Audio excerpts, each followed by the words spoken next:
Il n'y a que les enfants de ta sœur qui viennent pour la chasse aux bonbons, a dit maman. Elle ignorait que j'organisais un bal caritatif dans mon château de 6 €.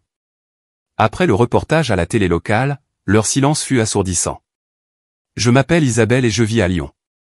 C'était fin octobre, le genre de soirée où l'air sentait la cannelle et les feuilles mouillées, et où les rues étaient jonchées d'or et de rouge. J'aidais mon fils de 8 ans, Léo, à rafistoler avec du ruban adhésif son vieux costume d'Iron Man, le même qu'il avait porté l'année dernière, un peu plus serré aux épaules maintenant, mais cela ne semblait pas le déranger.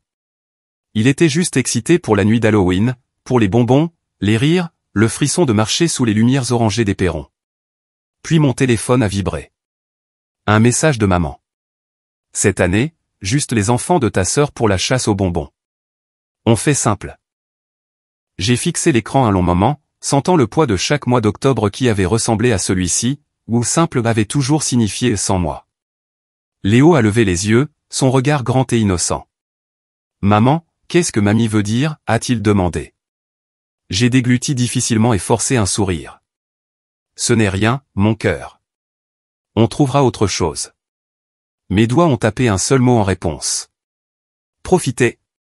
Il n'avait aucune idée que je possédais un château de 6 millions d'euros sur une colline du Beaujolais, ni que cette année, je transformerais Halloween en une nuit pour tous ceux qui avaient un jour été laissés de côté.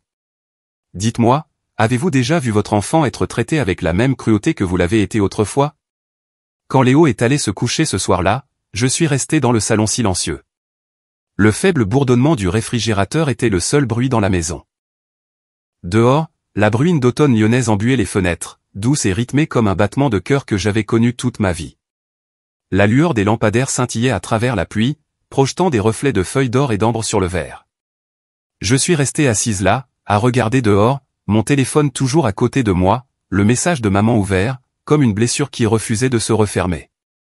Cette année, juste les enfants de ta sœur pour la chasse aux bonbons, on fait simple. Ces mots m'avaient blessé plus qu'ils n'auraient dû.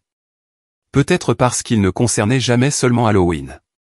Ils concernaient des années à m'entendre dire de 100 petites manières polies que je n'étais pas nécessaire, que j'étais la chaise en trop à table, la pensée après coup sur la photo de famille, la silencieuse qu'on pouvait oublier sans que le monde s'effondre.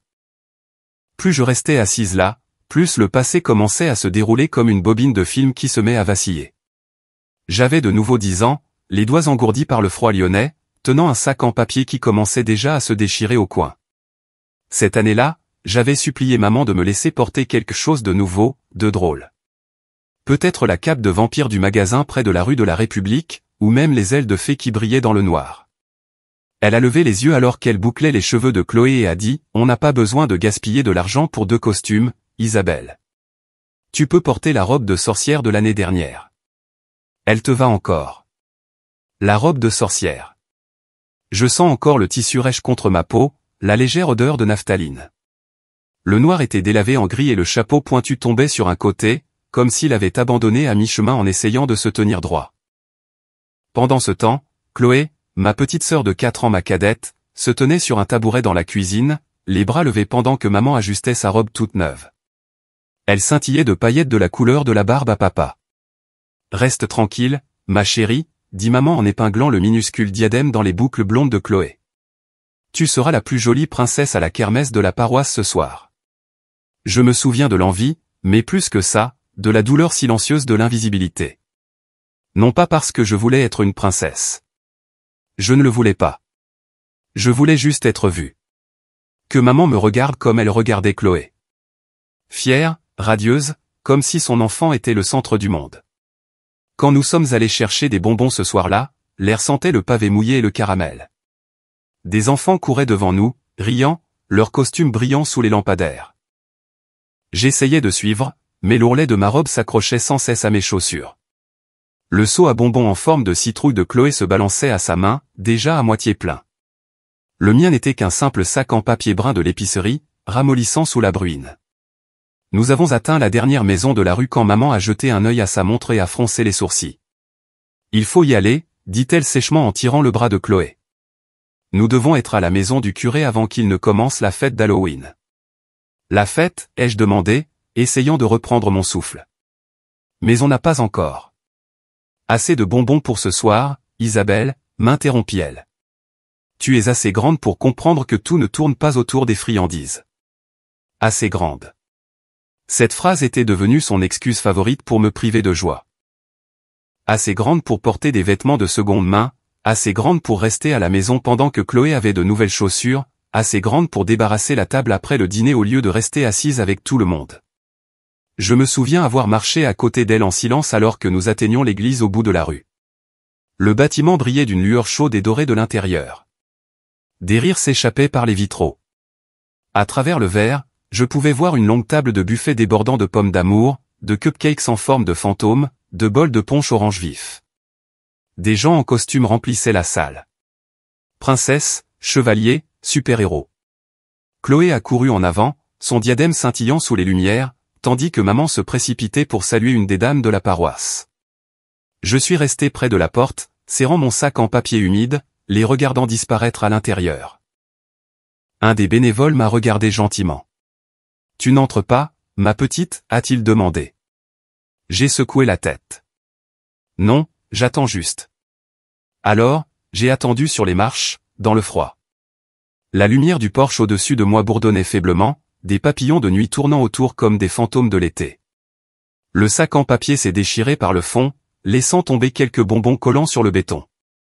Je me souviens m'être accroupi, essayant de les ramasser avec des doigts engourdis, mais le caramel les avait déjà collés au papier. Mon souffle formait un nuage dans l'air, et dans la porte vitrée, je pouvais voir mon propre reflet, le chapeau de travers, le masque bon marché, la tache de chocolat sur ma joue. Je ressemblais à une étrangère dans ma propre histoire. À travers la fenêtre, maman a levé son téléphone, souriant en prenant une photo de Chloé et de la fille du curé posant ensemble. J'ai vu Chloé faire un signe de la main, sa petite main gantée levée bien haut. Maman a répondu d'un signe, mais elle n'a jamais regardé vers la porte où je me tenais, une silhouette floue derrière le reflet. Je crois que c'est cette nuit-là que quelque chose de petit et de fragile s'est brisé en moi. Je n'ai pas pleuré. J'ai juste enlevé le masque et les tenues dans mes mains. Il était en plastique fin, du genre qui laisse des marques rouges sur la peau si on le porte trop longtemps. Il sentait la poussière et le vieux maquillage. Et en le regardant, j'ai réalisé que la chose la plus cruelle n'était pas le masque lui-même. C'était que j'avais appris à en porter un autre, invisible. Un qui souriait quand il avait mal, qui hochait la tête quand on l'ignorait, et qui riait à des blagues toujours à mes dépens. Chaque Halloween après cela fut une répétition. Les robes de Chloé changeaient, Cendrillon une année, Réponse la suivante, puis une fée avec des ailes qui clignotaient. Les miennes restaient les mêmes. Parfois, je ne sortais même pas. Je disais à maman que j'avais trop de devoirs ou que je ne me sentais pas bien. Mais la vérité, c'est que je ne supportais plus de rester devant une autre fenêtre, à regarder quelqu'un d'autre vivre la vie qu'on m'avait dit que je ne méritais pas. La seule qui l'ait jamais remarqué était mamie. Elle me prenait parfois à part quand elle venait pour la Toussaint, me glissant une barre de chocolat dans la main.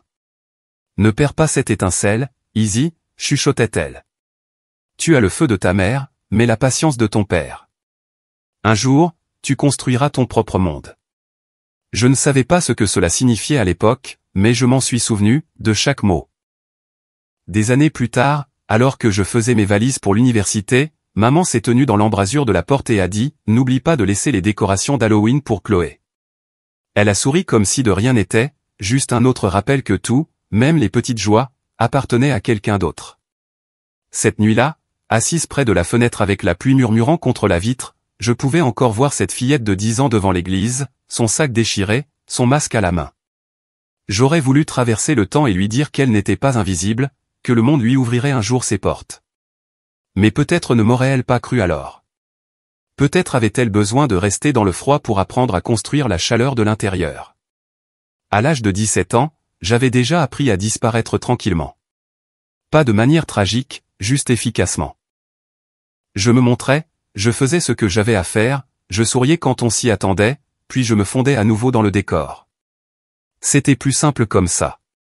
Cet automne-là, en terminale, j'ai reçu la lettre qui aurait dû tout changer. Une bourse complète pour la Sorbonne. Je me souviens encore de la façon dont mes mains tremblaient en tenant l'enveloppe, le blason rouge vif en haut de la page, les mots « Nous avons le plaisir de vous informer ». Ma conseillère d'orientation a pleuré. Mon professeur de robotique m'a serré dans ses bras. Même mes camarades de classe ont applaudi. Pendant un bref instant, je me suis senti vu, vraiment vu. Ce soir-là, au dîner, j'ai posé la lettre sur la table, entre le gratin de maman et le journal plié de papa.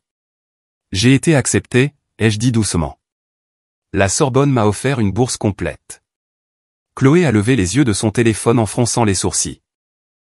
C'est à Paris, non, a-t-elle demandé comme si c'était un pays étranger.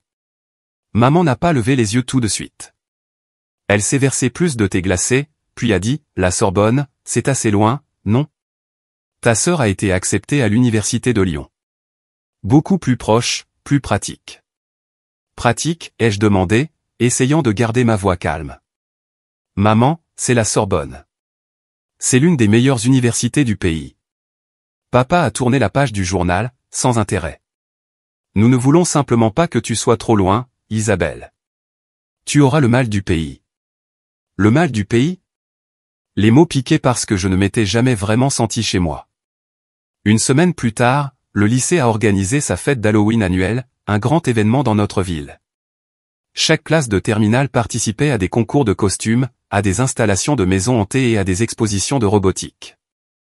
J'avais construit un bras mécanique qui pouvait soulever et lancer des bonbons.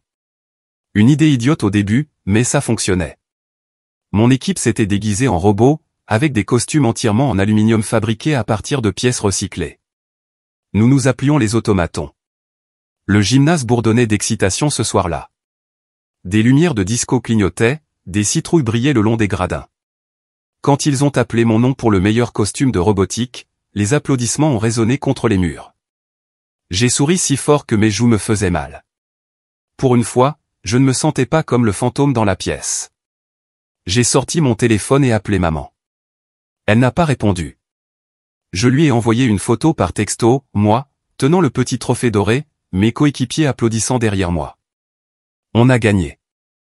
Les minutes ont passé. Pas de réponse. Quand la foule a commencé à partir, j'ai vérifié les réseaux sociaux. Chloé venait de poster une photo de son lycée. Elle avait été couronnée reine d'Halloween. Elle se tenait sur une scène décorée, un diadème scintillant, tenant un bouquet. Maman était là, dans les commentaires, écrivant « Si fière de notre belle Chloé », suivi de cœurs et d'émojis citrouille. J'ai fixé l'écran jusqu'à ce que les mots deviennent flous. Le rire autour de moi s'est transformé en bruit de fond. Mon trophée m'a soudain semblé lourd, inutile, comme un accessoire d'une pièce où je n'avais pas ma place. Je suis sorti dans le couloir, le bruit des pas et des bavardages s'estompant derrière moi. L'air y était plus frais, sentant encore faiblement la peinture et la cire à parquet. Je me tenais seul sous la lumière fluorescente vacillante, serrant mon trophée contre ma poitrine.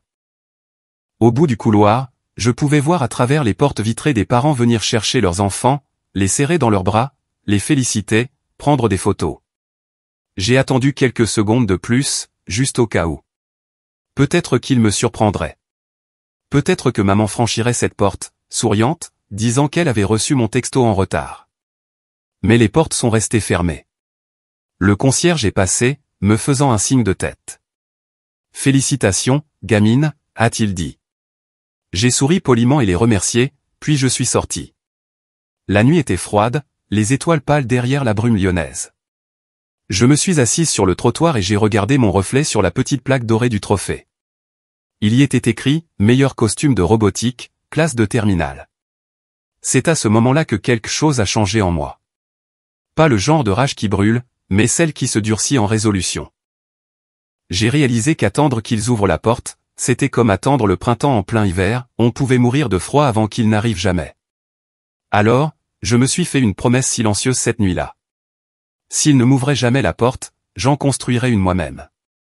Et un jour, je m'assurerai qu'elle soit assez large pour que d'autres comme moi puissent la franchir aussi. Quand je suis rentré à la maison, tout était sombre, sauf la lumière sous la porte de la chambre de Chloé. Je pouvais entendre maman rire doucement avec elle à l'intérieur, parlant probablement de la couronne, des photos, des compliments. Je me suis arrêté au bout du couloir, écoutant.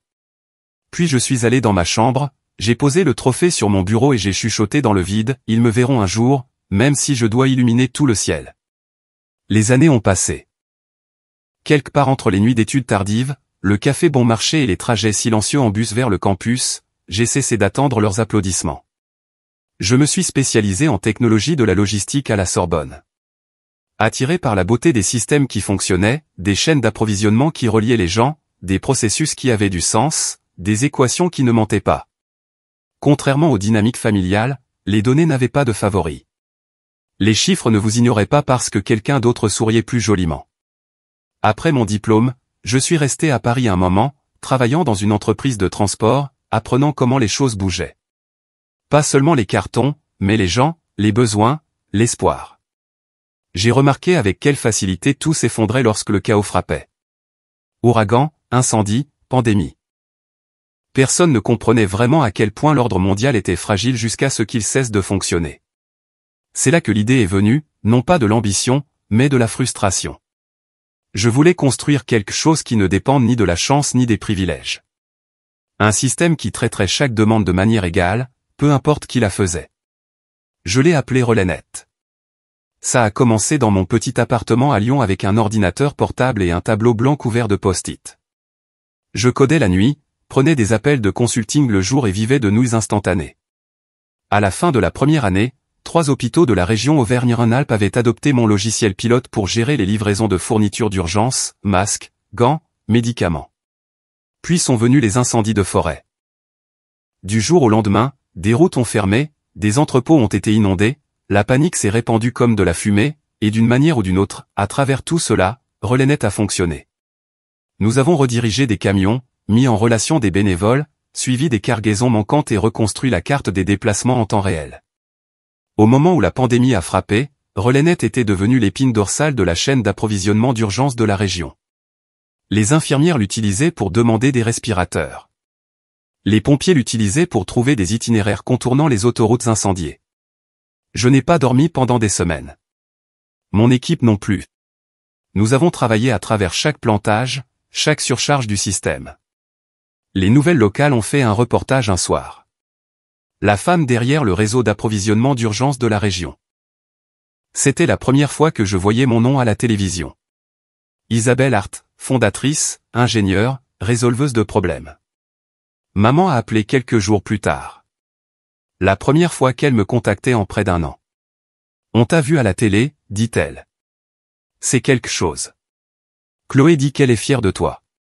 Son ton était poli, distant, comme si elle félicitait la fille d'un voisin. J'ai dit, merci. Parce qu'il n'y avait rien d'autre à dire. Puis est arrivé l'email qui a tout changé. Un conglomérat de logistique de la santé à Marseille a offert d'acheter RelayNet pour 120 millions d'euros.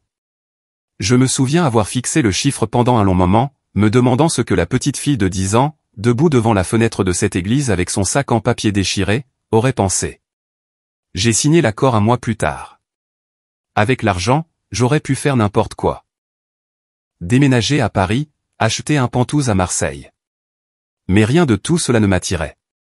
Ce que je voulais, c'était le silence, l'espace, un endroit qui ressemblait à la paix. Un week-end, j'ai conduit jusqu'au mont du Beaujolais, 1 heure au nord-ouest de Lyon. L'air sentait le raisin et la pluie. Un agent immobilier local m'a emmené sur une route étroite et sinueuse qui grimpait de plus en plus haut jusqu'à ce que nous atteignions le sommet d'une colline. Il était là, un château en pierre oublié, construit par un vigneron excentrique dans les années 1920. Les murs de basalte patinés par le temps, le lierre grimpant sur les tourelles, les fenêtres cintrées qui captaient les derniers rayons dorés du soleil. L'agent a dit, la plupart des gens le trouvent trop démodé, trop grand, trop solitaire. Je l'ai regardé et j'ai vu autre chose. J'ai vu une forteresse, non pas d'isolement, mais de rédemption. La salle de bal était vide, à l'exception de la poussière et des échos, mais quand j'ai traversé le parquet en bois, le son de mes pas a rempli l'air comme des applaudissements. Les plafonds étaient hauts et voûtés, les fenêtres s'ouvraient sur des vignobles sans fin, et la lumière se déversait sur la pierre comme du miel renversé. Ce n'était pas seulement beau, c'était solide. Je l'ai acheté le lendemain. Il a fallu près d'1 an pour le restaurer, nouveau toit, nouvelle électricité, jardin replanté de lavande et de roses d'automne. Quand les travaux ont été terminés, je me suis tenu sur la terrasse avec une tasse de café, regardant la vallée en contrebasse estompée dans le brouillard. Pour la première fois, je ne me sentais pas comme quelqu'un debout devant une porte fermée. J'avais construit quelque chose de solide, de réel, à moi. Les gens l'appelaient le château de la colline. Mais pour moi, c'était tout autre chose. Ce n'était pas un trophée de succès ou un monument à la richesse. C'était une réponse silencieuse à chaque Halloween que j'avais passé seul sur le seuil. Chaque brique murmurait, tu n'as jamais été le problème. Tu avais juste besoin de ton propre endroit pour te tenir.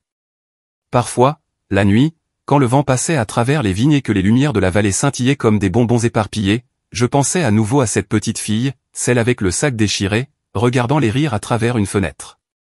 Je l'imaginais gravir la colline, voyant les lanternes briller depuis mon balcon, réalisant qu'elle n'avait plus besoin de frapper. La porte était déjà ouverte. Et ça, pensais-je, c'est à ça que ressemblait la liberté. Le premier matin où nous avons emménagé dans le château, le brouillard s'accrochait encore aux collines comme un voile de soie. De la terrasse, le monde semblait peint, des rangées de vignobles trempés dans une lumière de bronze, la vallée de la Saône s'étendant à l'infini en contrebas. Les murs de basalte du domaine brillaient de rosée, et quelque part au loin, un faucon décrivait des cercles au-dessus des pins. C'était silencieux d'une manière que les villes ne le sont jamais. Pas de klaxon, pas de bourdonnement de circulation, juste le son du vent frôlant les tours de pierre et le léger sifflement des feuilles dévalant la pente. Le château lui-même ressemblait à quelque chose sorti d'un livre de contes, ou peut-être d'un rêve que quelqu'un aurait raconté un jour à un enfant seul. Les tours rondes étaient coiffées de toits d'ardoise sombres, leurs tuiles patinaient de la couleur des nuages d'orage. Le lierre grimpait le long des côtés, se faufilant dans les fissures du temps. L'entrée était encadrée par de lourdes portes en chêne, chaque charnière en fer forgé sculptée de vignes et de minuscules constellations. Quand nous les avons ouvertes pour la première fois, une bouffée d'air s'est échappée, froide, portant encore la légère odeur de cèdre et de poussière. À l'intérieur, la salle de bal m'a coupé le souffle. Le sol était en chêne poli, lisse sous les pieds, chaque planche reflétant la lumière du matin qui se déversait à travers de hautes fenêtres cintrées. Le plafond s'élevait très haut, une voûte en pierre sculptée de vieux blasons familiaux et de motifs de vignes des années 1920. J'avais remplacé les vieux lustres par des centaines de lanternes citrouilles suspendues aux poutres avec du fil de cuivre. Quand elles brillaient la nuit, on aurait dit que les étoiles avaient choisi de tomber à l'intérieur. Léo fut le premier à rompre le silence. Il a traversé la salle de bal en courant, ses baskets crissant sur le sol, son rire résonnant contre la pierre. « Maman » a-t-il crié, sa voix rebondissant de mur en mur. « C'est un vrai château, comme ceux des livres. » J'ai ri. « C'est parce que c'est un vrai château, mon amour. » Il a couru vers l'une des fenêtres, pressant son visage contre la vitre pour regarder les collines. « Alors, ça veut dire qu'on est les rois et les reines maintenant. » Je me suis agenouillé à côté de lui et j'ai écarté les cheveux de son front. « Non, » ai-je dit doucement. « Ça veut dire que c'est notre maison.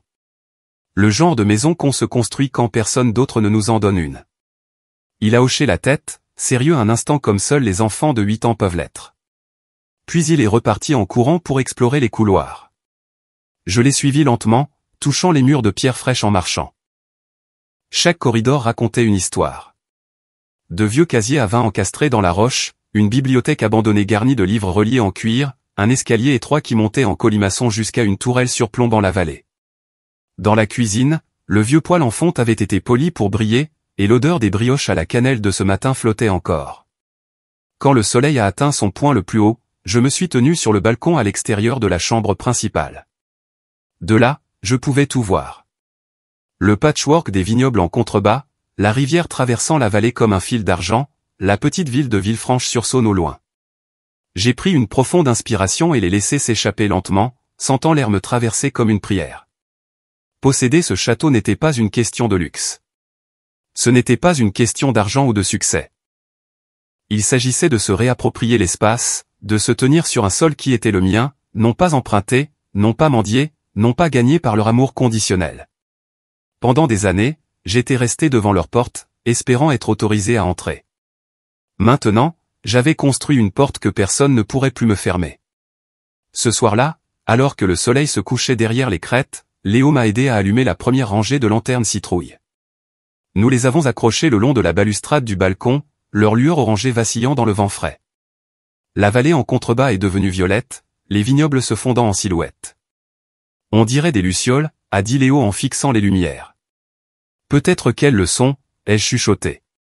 Des petits morceaux de notre passé qui éclairent enfin le chemin du retour. Il n'a pas tout à fait compris, mais il a souri quand même. Le genre de sourire qui arrête le temps. Après que Léo se soit couché, je suis resté debout, marchant dans la salle de bal avec un verre de vin à la main. L'écho de mes pas me suivait. Le même son qui m'avait autrefois fait me sentir seul, maintenant étrangement réconfortant. Les lanternes se balançaient au-dessus de ma tête, leurs ombres dansant sur les murs. J'ai pensé à maman, à Chloé, aux années passées à entendre « tu es assez grande pour comprendre » des comment aucun d'eux ne m'a jamais comprise. Je ne leur avais pas parlé du château. Je n'en avais parlé à personne, en fait, pas même à Rachel ou à mamie encore. Il y avait une sorte de pouvoir dans le silence, un secret que l'on nourrit jusqu'à ce qu'il s'épanouisse. Je voulais que cet endroit grandisse tranquillement, à l'abri de leurs jugements ou de leurs attentes, parce que je savais au fond de moi qu'un jour ils le découvriraient. Et quand ils le feraient, ce ne serait pas parce que je leur en aurais parlé, ce serait en le voyant. Comme se tenir devant une vérité trop grande pour être niée. J'ai regardé une dernière fois la salle de bal. Les chaises étaient empilées proprement contre le mur, les tables vides, en attente. Dans ce vide, j'ai vu un potentiel, une scène, un rassemblement, un lieu où les gens qui avaient été exclus pourraient enfin trouver leur place. C'était peut-être l'écho de mon moi de 10 ans qui chuchotait à nouveau. La fille devant la fenêtre de l'église, demandant à entrer. Je t'entends, ai-je dit doucement dans l'air. Mais nous n'avons plus besoin d'attendre. Les mots ont flotté, suspendus entre les poutres et la lumière. Un jour, ai-je promis, cette salle serait remplie de rires. Pas le genre forcé qui cache la cruauté derrière les bonnes manières, mais de vrais rires, ceux qui réchauffent les murs. Un jour, chaque lanterne ici brillerait pour quelqu'un qui s'était autrefois tenu dehors dans le noir. Je ne savais ni quand ni comment, mais je savais que cela arriverait. Pour l'instant, le château était calme, pas solitaire, juste immobile, comme une scène avant l'arrivée de l'orchestre, comme une table attendant d'être dressée. Et alors que la dernière bougie vacillait, j'ai pensé, cet endroit n'est pas seulement une maison. C'est le début de ma réponse à chaque porte qui m'a été fermée. Une semaine avant Halloween, le brouillard matinal était si épais qu'il roulait à travers les collines comme de la fumée. J'étais dans la cuisine en train de préparer du café quand mon téléphone a vibré sur le comptoir. C'était un message de maman. Court, froid. Cette année, juste les enfants de ta sœur pour la chasse aux bonbons. On fait simple. Pendant un instant, je l'ai juste fixé. Je ne ressentais même plus de colère. Plus maintenant. Juste de la lassitude. C'était le même schéma à chaque fête. Les enfants de Chloé étaient le centre de tout, et Léo et moi étions les pensées après coup silencieuses. Mais quand j'ai levé les yeux du téléphone, j'ai vu Léo assis à table, découpant soigneusement des chauves-souris en papier pour nos décorations de porte d'entrée. Son visage était plein d'excitation, le genre que seuls les enfants peuvent avoir quand octobre sent enfin la cannelle et le sucre. Puis il a remarqué mon expression. « Qu'est-ce qui ne va pas, maman ?» a-t-il demandé. J'ai forcé un sourire et secoué la tête. « Rien, chérie. » Il a posé ses ciseaux. « Mamie t'a envoyé un message ?» L'innocence dans sa voix a brisé quelque chose en moi. Elle a dit que c'est juste les enfants de tante Chloé pour la chasse aux bonbons cette année, ai-je dit doucement. J'ai attendu que son visage se décompose, que la déception s'installe, et c'est ce qui s'est passé. Ses lèvres se sont légèrement entr'ouvertes, comme s'il essayait de comprendre pourquoi. « Alors, on ne peut pas y aller ?» a-t-il demandé. Je me suis approché, me suis agenouillé à côté de lui et l'ai pris dans mes bras. « Non, mon cœur » ai-je dit doucement, ma main caressant ses cheveux. Nous n'avons besoin d'aller nulle part. Il s'est reculé, confus. Alors, qu'est-ce qu'on va faire? J'ai souri. Cette fois pour de vrai. On va donner des bonbons au lieu d'en demander. Il a cligné des yeux. On va en donner? Oui, ai-je dit en me levant et en lui versant une tasse de lait chaud. On va faire quelque chose de différent cette année. Quelque chose que personne n'a jamais fait avant. J'ai regardé par la fenêtre de la cuisine, le château se dressant au-dessus des vignobles, le brouillard s'enroulant autour de ses tours. L'air extérieur était frais, vivant, prêt. Et dans ce silence, une idée a commencé à prendre forme. Je ne voulais pas de vengeance. Pas de la manière bruyante et destructrice. Je voulais réécrire l'histoire. S'il voulait faire simple, je ferais le contraire. Je le ferais grandiose, ouvert, plein de lumière. Une nuit où tous ceux qui avaient été exclus pourraient enfin trouver leur place. Cet après-midi-là, j'ai appelé Rachel, ma cousine de la banlieue lyonnaise. Rachel avait toujours été la discrète lors des réunions de famille, constamment éclipsée par les histoires dramatiques de Chloé et les louanges sans fin de maman pour elle. Quand elle a répondu, sa voix était prudente. « Isabelle, tout va bien ?»« Plus que bien, » ai-je dit, arpentant la cuisine. « J'ai besoin de ton aide pour quelque chose. »« Oula » dit-elle avec un petit rire. « Ça a l'air sérieux. »« Pas sérieux » dis-je en souriant. « Juste attendu depuis longtemps. Je pense organiser un bal d'Halloween au château. Pas le genre d'événement chic, mais une fête caritative pour les enfants de l'aide sociale à l'enfance, avec des jeux, de la musique, de la nourriture. Je veux l'appeler le bal d'Halloween de la colline. Une nuit où tout le monde a sa place. Il y eut une pause. Je pouvais presque entendre son cœur rattraper les mots. « Tu ne plaisantes pas » a-t-elle finalement dit. « Non » ai-je répondu. J'en ai assez d'attendre une invitation à une table qui n'a jamais été faite pour moi. Alors, j'en construis une nouvelle. Elle a expiré brusquement, puis a ri, le genre de rire qui vient du soulagement. Tu sais quoi? Après toutes ces années sous les projecteurs de Chloé, il est peut-être grand temps que quelqu'un fasse quelque chose de différent. J'ai souri. C'est ce que je pensais. Je suis partante, dit-elle. J'apporterai les décorations et peut-être quelques amis de la fondation où je suis bénévole. Dis-moi juste la date. Samedi soir, dis-je. La veille d'Halloween. Parfait, dit-elle. Il est temps que la bonne personne organise la fête dont tout le monde se souviendra. Après l'appel, je suis resté assise un long moment à la table de la cuisine. L'idée, maintenant pleinement vivante dans ma poitrine. Le château n'était plus seulement une maison. Il était sur le point de devenir quelque chose de plus grand. Ce soir-là, j'ai passé 2 autres appels. Un à Ellie, mon vieil ami d'université vivant maintenant à Marseille, et un à mamie qui vivait toujours près de Lyon. Ellie a répondu en premier. « Isabelle Hart, dit-il d'une voix taquine. Quelle bêtise prépares-tu cette fois? Rien de trop scandaleux, ai-je dit. Juste un bal d'Halloween caritatif. Tu penses pouvoir descendre de Marseille? Il a ri. Pour toi? J'apporterai mon saxophone et une voiture pleine de citrouilles. Puis mamie a décroché. Sa voix était plus lente maintenant, plus âgée, mais toujours forte. Easy, dit-elle.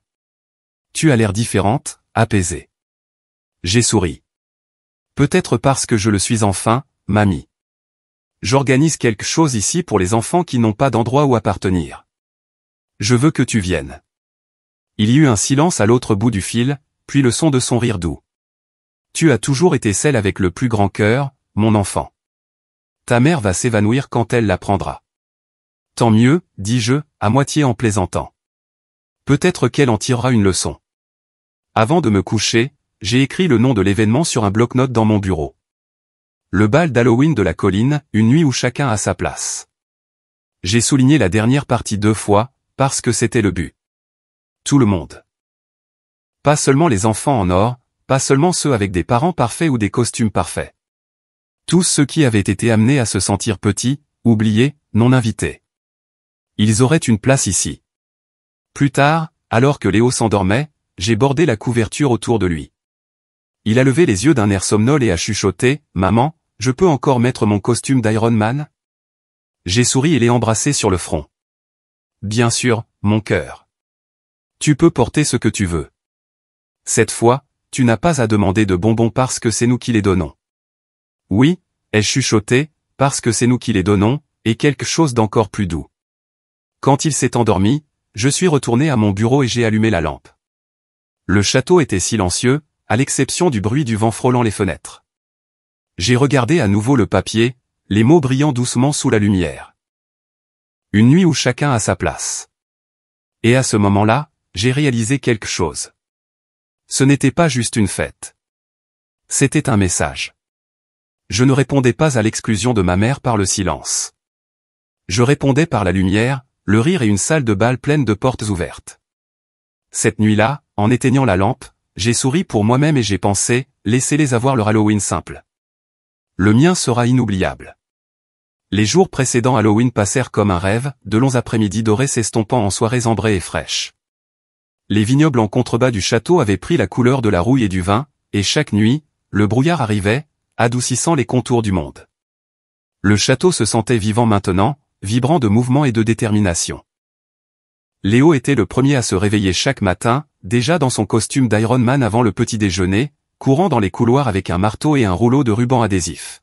« Maman, on peut accrocher les guirlandes de citrouille jusqu'en haut de la tour ?» demanda-t-il, traînant une guirlande de lanternes lumineuses sur le sol. Je souris, sirotant mon café tout en consultant la liste de contrôle épinglée au mur. « Seulement si tu promets de ne pas tomber de l'échelle cette fois. » Il sourit. Marché conclu. Ensemble, nous avons transformé les couloirs de pierre en une rivière de lumière orange. Léo a accroché les chauves-souris en papier. J'ai poli les chandeliers en argent. Et nous avons peint ensemble un petit panneau en bois qui disait « Bienvenue à la maison ». Il voulait y dessiner une citrouille. Je l'ai laissé faire. Quand il a fini, il s'est tourné vers moi, le visage strié de peinture orange. « C'est pour qui, maman ? Le panneau ? » « Pour tous ceux qui n'en ont jamais eu, dis-je tranquillement.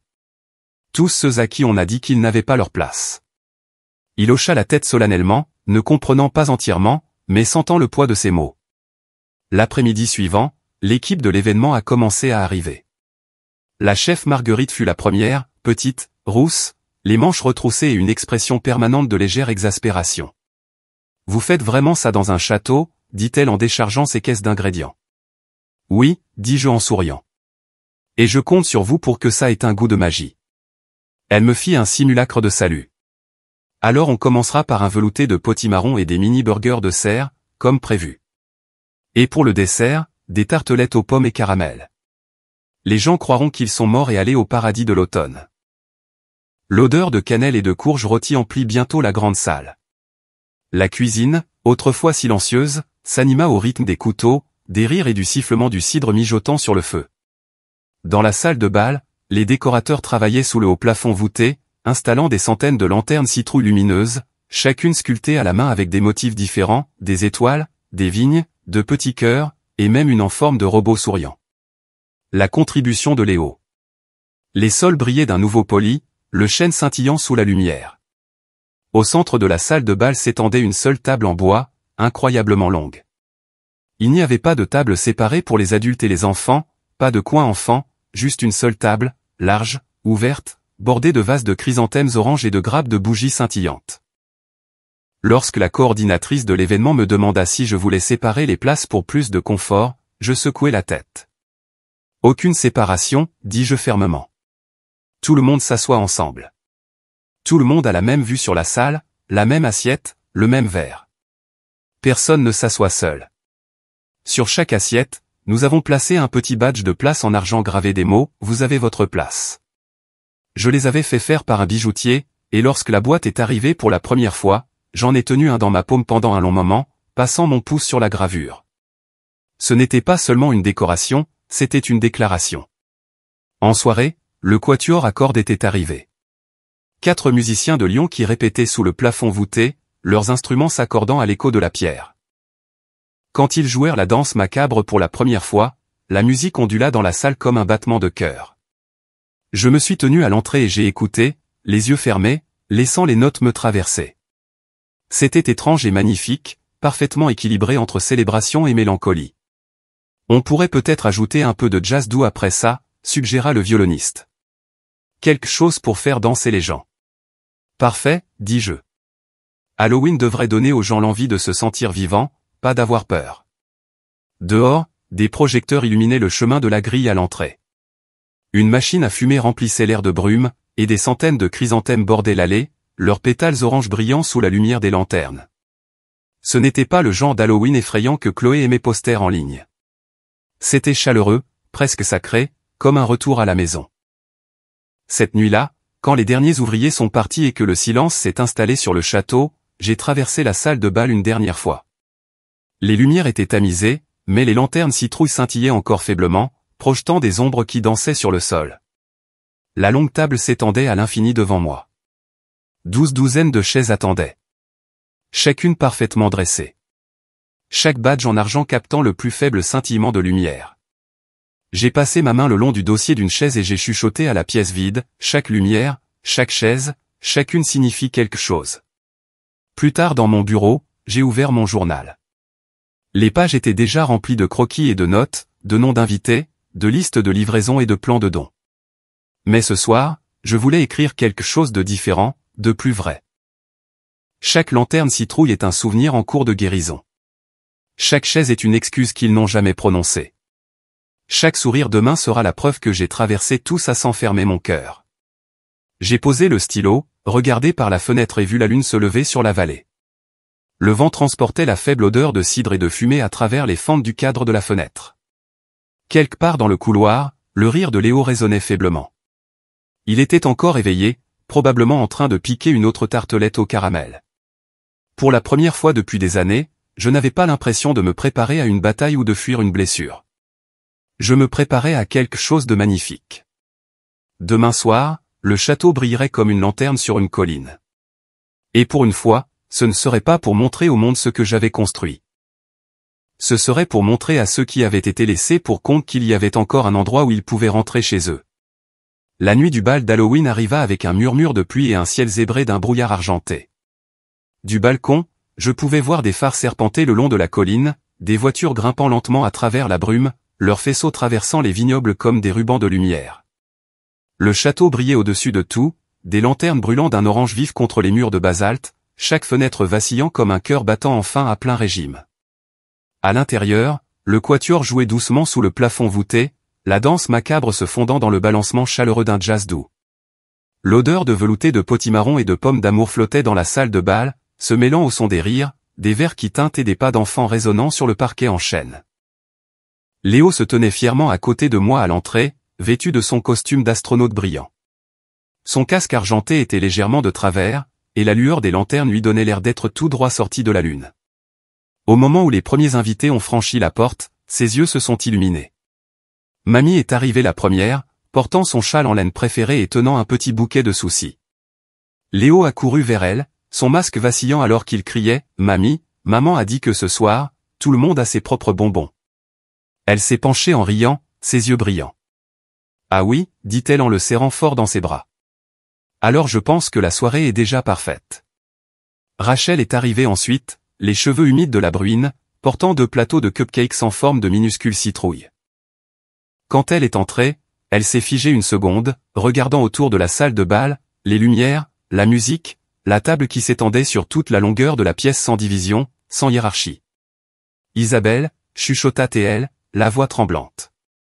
Je ne me souviens même pas de la dernière fois qu'un Halloween n'a pas tourné autour des séances photos de Chloé ou d'un concours de costumes. Ça. Elle jeta un nouveau coup d'œil autour d'elle. Ça semble réel. J'ai souri, lui tendant une serviette pour ses cheveux. Ça l'est, et c'est à nous. D'autres invités sont arrivés. Des voisins, de vieux collègues de la Sorbonne, des bénévoles de la Fondation pour l'enfance de Lyon.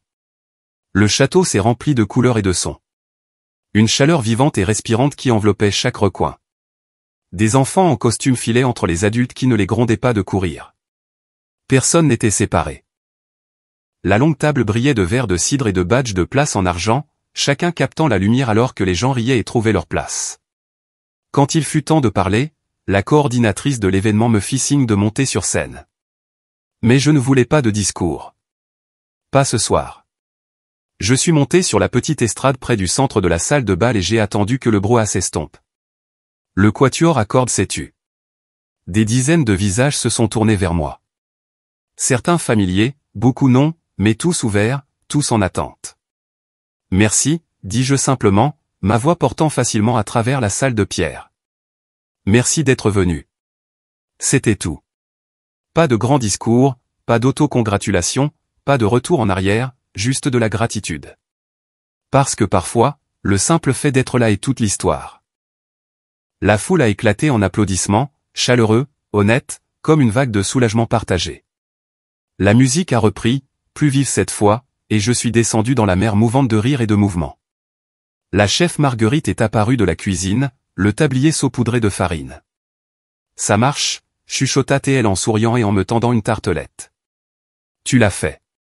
Non, dis-je en regardant la salle. Nous l'avons fait. La soirée s'est déroulée comme une histoire qui attendait depuis des décennies d'être racontée. Les enfants dansaient au milieu de la piste tandis que les adultes se joignaient à eux. Personne n'a été réprimandé ou corrigé.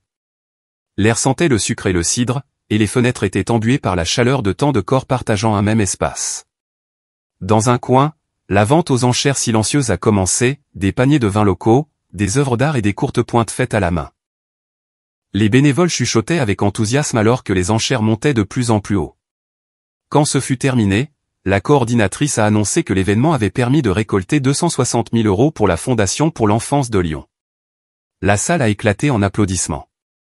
J'ai croisé le regard de Rachel de l'autre côté de la table. Elle pleurait doucement. Mamie m'a trouvé alors que la nuit commençait à toucher à sa fin.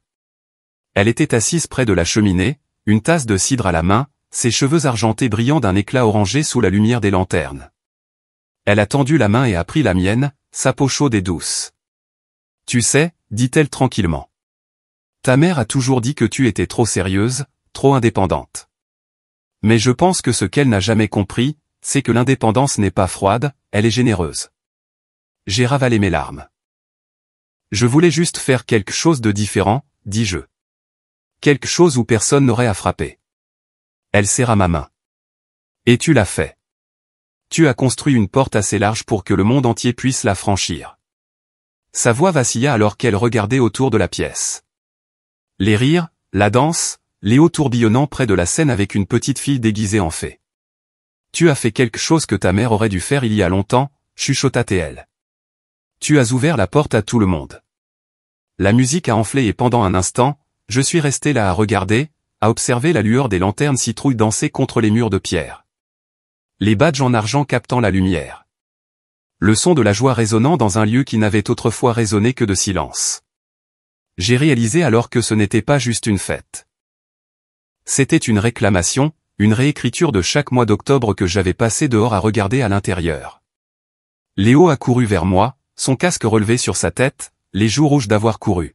« Maman, dit-il à bout de souffle. Tout le monde est content, même mamie a dansé. » Je me suis agenouillé et les serré fort dans mes bras.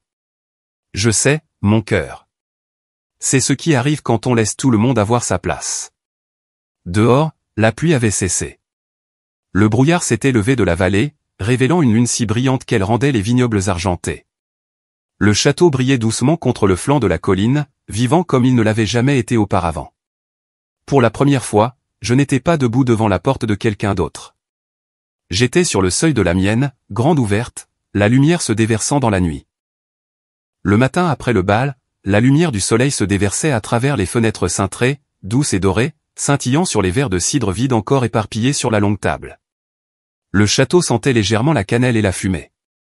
Des traces de rire persistaient dans l'air comme une chanson qui n'était pas tout à fait terminée. Léo était dans la cuisine en train de manger les restes de tartelettes au caramel quand mon téléphone a commencé à vibrer sans arrêt. Les notifications s'empilaient sur l'écran. Alerte d'actualité, tag et texto. Un titre ressortait en gras, une entrepreneure lyonnaise organise un bal d'Halloween caritatif dans son château et lève 260 000 € pour l'aide à l'enfance. L'article était partout, dans les nouvelles locales, les blogs en ligne, même le segment matinal régional à la télévision. Ils avaient utilisé une des photos de presse prises la veille, moi et Léo debout sous les lanternes citrouilles, tous deux souriants, tous deux un peu surpris de notre air si heureux. La légende disait, une mère et son fils transforment la douleur en lumière. Je n'ai réalisé que mes mains tremblaient que lorsque Léo a tiré sur ma manche. « Maman, c'est toi » dit-il avec un grand sourire. « Tu passes à la télé. » J'ai ri doucement. « On dirait bien. » Il a penché la tête. « Ça veut dire que Mamie Martine va le voir aussi ?» J'ai hésité un instant, regardant le brouillard matinal se lever des collines. « Oui, mon cœur, dis-je. Je pense que tout le monde va le voir. » Et j'avais raison.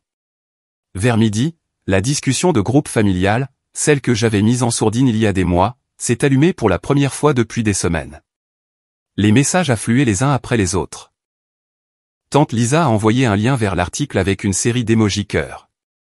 Oncle Ray a répondu, je ne savais pas qu'Isabelle dirigeait toute la région maintenant. Impressionnant. Puis vint le message de Chloé. Un seul émoji, visage à la bouche ouverte. J'ai fixé l'écran un moment et j'ai souri. C'était si typique de Chloé, sans voix, mais pas par manque de mots. Pour une fois, il n'y avait rien qu'elle puisse déformer, rien avec quoi rivaliser. Pas 10 minutes plus tard, mon téléphone a sonné. L'écran affichait « Maman ». Mamie était assise près de la cheminée, sirotant son thé. « Tu vas répondre, Izzy ?» demanda-t-elle doucement. J'ai hoché la tête, activant le haut-parleur. « Bonjour, maman. » Sa voix est sortie, sèche, tendue, le même ton qu'elle utilisait quand j'étais adolescente. « Isabelle, qu'est-ce que tu as bien pu faire ?» J'ai légèrement froncé les sourcils. « Qu'est-ce que tu veux dire ?» Cet article de presse, a-t-elle lancé. Tout le monde m'appelle pour me demander pourquoi tu as dit que je t'excluais. Tu donnes l'impression qu'on t'a laissé de côté. Tu fais passer toute la famille pour des sans-cœur. J'ai fermé les yeux, respirant lentement. Je n'ai rien dit sur toi, maman. J'ai juste organisé un événement. Tu as fait en sorte que les gens le pensent, a-t-elle insisté. Les gens se demandent pourquoi tu n'as pas passé Halloween en famille. Tu nous as embarrassés. Tu as donné l'impression qu'on t'avait abandonné. Ces mots piquaient, mais pas pour les raisons qu'elle pensait. Parce que dans son esprit, la perception importait plus que la réalité. La vérité avait toujours été négociable, tant que l'histoire paraissait belle de l'extérieur. J'ai regardé mamie. Elle observait tranquillement, les yeux fixes, compréhensifs.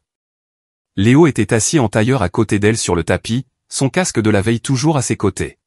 « Maman, dis-je, gardant mon ton calme. Tu m'as dit, juste les enfants de ta sœur cette année.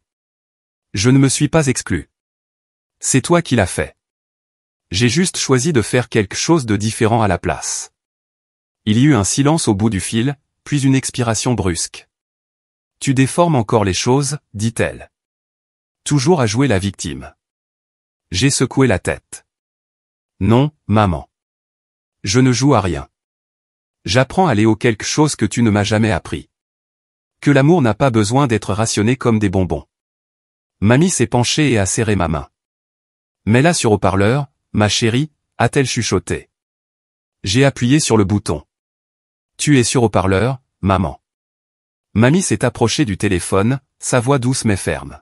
« Martine, » dit-elle, utilisant le prénom de ma mère de cette manière délibérée et douce qui donnait plus de poids à ses mots.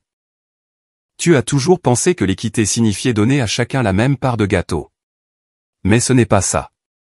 L'équité, c'est donner à chacun le même amour. Isabelle a appris ça avant nous tous. »« Maman, » dit ma mère sèchement.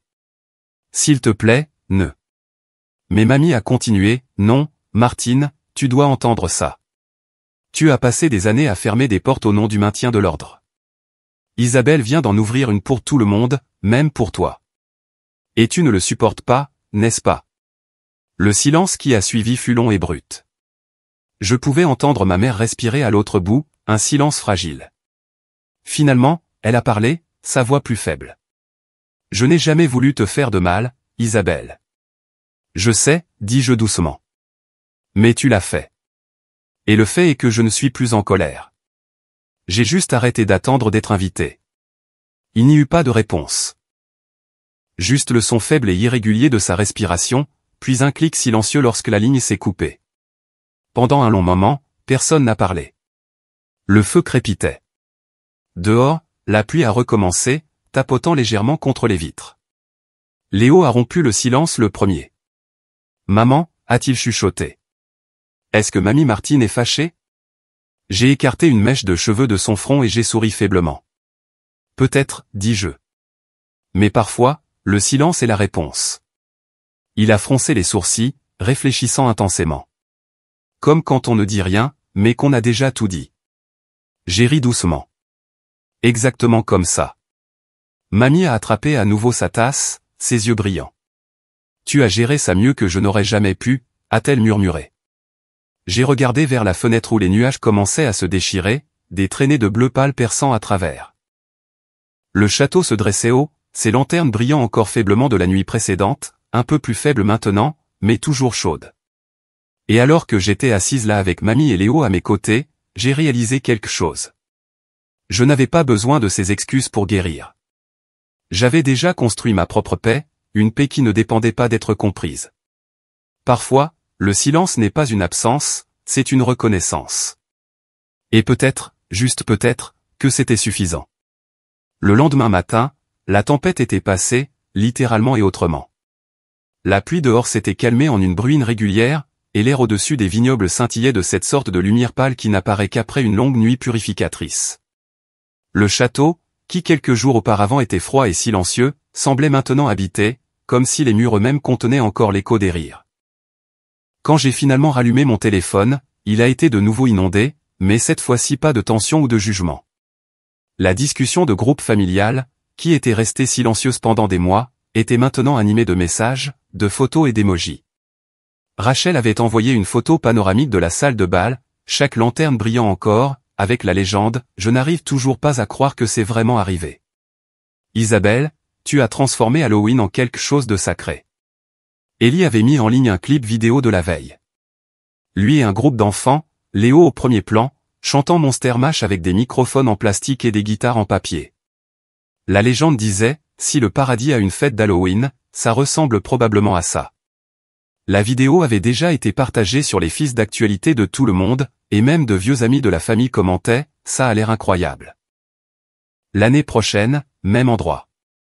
J'ai fait défiler les messages, souriant à ce flot de chaleur.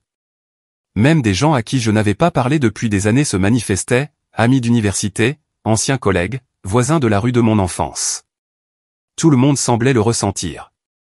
Quelque chose dans ce bal avait touché une corde sensible qui allait au-delà des costumes et de la charité. C'était le genre de soirée à laquelle les gens ne se contentaient pas d'assister, ils s'en souvenaient. Vers midi, Rachel a appelé. « Tu as encore fait les gros titres », dit-elle en riant. « Quoi, cette fois ?» La une du Progrès. Je pouvais l'entendre feuilleter les pages. Une mère et son fils transforment la douleur en lumière. Ils t'ont cité, mais c'est Léo qui fait le buzz. J'ai cligné des yeux. Léo ? Oui. Ils l'ont interviewé pour le reportage. Tu ne l'as pas vu ? J'ai secoué la tête. J'essayais de ne rien regarder ce matin. Elle a gloussé. Eh bien, prépare-toi à pleurer parce que ton fils vient peut-être de nous éclipser tous. J'ai ouvert le lien qu'elle m'a envoyé par texto, et c'était là, la vidéo du journal télévisé de la veille. La journaliste se tenait devant les grilles du château, encore décorées de fleurs et de lanternes citrouilles. La bannière de l'événement, une nuit où chacun a sa place, flottait doucement derrière elle. Puis la caméra a coupé sur un clip de Léo, toujours dans son casque d'astronaute, tenant son sac de bonbons restant. La journaliste s'est accroupie et a demandé, « Alors Léo, qu'est-ce que ta maman t'a appris sur ce soir ?» Il a regardé droit dans la caméra, souriant timidement. Elle a dit que si quelqu'un se sent seul, il faut l'inviter chez soi, parce que peut-être qu'il a juste besoin d'avoir sa place. La pièce est devenue silencieuse. Même à travers un écran, la sincérité dans sa voix était désarmante. Pas de sourire forcé, pas de prétention, juste la vérité distillée dans les mots les plus simples. Rachel avait raison. J'ai pleuré. L'après-midi, le clip s'était propagé sur les réseaux sociaux. Des milliers de partages, des commentaires affluents. Ce petit garçon comprend la gentillesse mieux que la plupart des adultes. Que quelqu'un donne une médaille à cette maman. Ça a restauré ma foi en l'humanité. C'était surréaliste de voir quelque chose qui avait commencé comme un acte de défi silencieux se transformer en un message de guérison. Je ne l'avais pas prévu pour attirer l'attention. Je voulais juste réécrire une vieille blessure. Mais d'une manière ou d'une autre, c'était devenu quelque chose de plus grand. Une petite ondulation de lumière se déplaçant à travers le bruit du monde. Mamie a appelé plus tard dans la soirée. Ton garçon est célèbre, dit-elle en riant doucement. Tout le monde à mon église n'arrête pas de demander quand ils pourront le rencontrer. J'ai souri, m'appuyant contre la fenêtre, regardant Léo courir après des bulles dans la cour en contrebas. Il n'est pas célèbre, dis-je. Il est juste honnête. Peut-être que c'est la même chose de nos jours, a-t-elle répondu. Ce soir-là, nous nous sommes assis à nouveau près de la cheminée. Léo blottit contre moi sous une couverture, à moitié endormi. La télévision rediffusait encore des extraits de l'événement. J'ai fait défiler mes messages une dernière fois avant de me coucher. Les mots se brouillaient. Fier de toi. Beau travail. Merci de nous rappeler ce que signifie vraiment la famille. Pendant des années, j'avais voulu l'approbation de ma famille. Maintenant, je réalisais que je n'en avais pas besoin. J'avais construit quelque chose de plus durable que l'approbation, la connexion. Et pas seulement avec eux, mais avec des étrangers qui se voyaient dans mon histoire. J'ai éteint l'écran et j'ai baissé les yeux sur Léo, son visage doux à la lueur du feu. Il respirait lentement, sa main posée sur mon bras. Le même enfant qui avait un jour demandé « Où irons-nous chercher des bonbons ?» était devenu la voix de quelque chose de plus grand que nous deux. J'ai déposé un baiser sur ses cheveux et j'ai chuchoté « Tu as bien fait, mon cœur. » Dehors, le brouillard dérivait à nouveau à travers la vallée, doux et lent, enveloppant les vignobles d'argent. Pour la première fois de ma vie, Halloween ne ressemblait pas à une saison de masques et de faux-semblants. C'était comme une promesse que peu importe à quel point le monde pouvait devenir froid, quelqu'un quelque part garderait une lumière allumée pour ceux qui cherchent encore leur chemin vers la maison. Une semaine plus tard, le château était de nouveau silencieux. Les lanternes avaient été enlevées, les dernières décorations rangées, et l'air autour du Beaujolais était devenu froid et clair. J'étais assise près de la fenêtre de la cuisine, sirotant un thé, quand mon téléphone a vibré avec un message. C'était de maman. « Pouvons-nous venir dîner ? » Juste nous. J'ai fixé l'écran pendant un long moment. Il n'y avait pas d'excuses, pas d'explications, juste ces quelques mots. Et pourtant, ils portaient quelque chose que je n'avais pas vu chez elle depuis des années. L'humilité. J'ai tapé seulement 2 mots en réponse. Bien sûr. Ce samedi soir-là, la maison sentait le romarin et le pain cuit. Il n'y avait pas de costume, pas de bougies, pas d'invités cette fois, juste un simple repas dans la chaleureuse cuisine en pierre. Le feu crépitait doucement dans l'âtre alors que je mettais la table pour 5. Maman, papa, Chloé, mamie, Léo et moi. Quand la sonnette a retenti, Léo s'est précipité pour ouvrir. Mamie Martine, papy, tante Chloé, a-t-il crié, sa voix éclatante d'une excitation sincère. Ils sont entrés lentement, comme des voyageurs, incertains de leur bienvenue. Maman portait une tarte. Papa a regardé autour de la cuisine, le vieil inconfort dans ses épaules remplacé par quelque chose de plus proche de l'admiration. Chloé est restée en retrait, ses yeux parcourant les murs comme si elle cherchait des traces de la fille qu'elle avait autrefois éclipsée. Le dîner fut silencieux au début, juste le bruit des fourchettes contre les assiettes, le commentaire occasionnel sur la nourriture, et les petites explosions de bavardage de Léo. Il a parlé du bal, des enfants qu'il a rencontrés, des bonbons qu'il avait encore cachés dans le garde-manger. Lentement, le silence a commencé à fondre. Papa s'est éclairci la gorge. « Tu as bien réussi, Isabelle, dit-il doucement. Je ne pense pas avoir jamais tout vu. Pas vraiment. Maman a posé sa fourchette et m'a regardé. Sa voix était basse, fragile. Nous pensions que nous étions justes, dit-elle. Quand nous accrochons aux mêmes traditions, nous faisions ce qu'il fallait. Mais je vois maintenant que ce que nous appelions tradition n'était en réalité qu'un enfermement. Ces mots flottaient dans l'air, tremblant un peu. Ce n'était pas une excuse complète, mais c'était quelque chose, une ouverture. Chloé était restée silencieuse tout le temps, traçant le bord de son verre. Finalement, elle a levé les yeux, son regard doux. « Ton fils, dit-elle tranquillement, jetant un coup d'œil à Léo. Il est courageux et gentil. Tu as fait du bon travail avec lui, Isabelle. » Léo, qui était occupé à réarranger sa purée de pommes de terre en forme de fusée, a levé les yeux et a souri. « Merci, tante Chloé. L'année prochaine, je veux te donner des bonbons à toi aussi. » Tout le monde a ri doucement, maladroitement, mais c'était réel. Il s'est tourné vers moi alors, les yeux brillants.